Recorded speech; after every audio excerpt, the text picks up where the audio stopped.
There was no fault. Justice for PLDT. Ganito ang nangyari.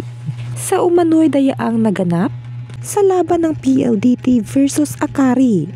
At PVL nagpaliwanag na.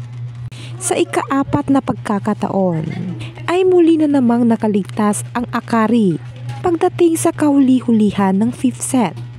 Nakuhanan pa ni Majoy Baron ng PLDT ang ebidensyang nag-net touch ang Akari. Ipinakita nga nila ito, ngunit hindi sila pinakinggan ng official referee. Ganito ang nangyari.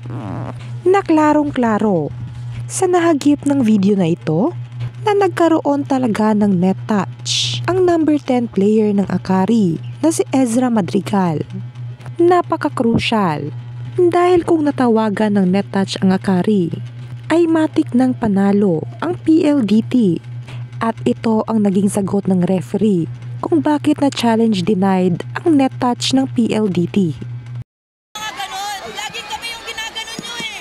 Second motion, nasa rule yun. Grabe! Second motion daw ang naganap at nasa rule daw ito ng PVL at ayon naman kay PVL Commissioner Sherwin Malonzo ay nasa rule nga daw talaga nila ito. Contact with the net is not a fault. So yun yung naging case kanina. So, ngayon, At pinaliwanag pa nito na walang net fault na nangyari. there was no fault because na-establish na yung position yung dalawang paa before she turned. At narito naman ang nakasaad na rule sa PVL. A contact with the net by a player between the antenna during the action of playing the ball is a fault. Players may touch the post, ropes, or any other object outside the antenna, including the net itself. Nakakalungkot man, ngunit ang batas ay mananatiling batas para sa PVL. At sa huli, dismayado ang karamihan ng fans ng PVL sa ginawa ng PVL sa PLDT.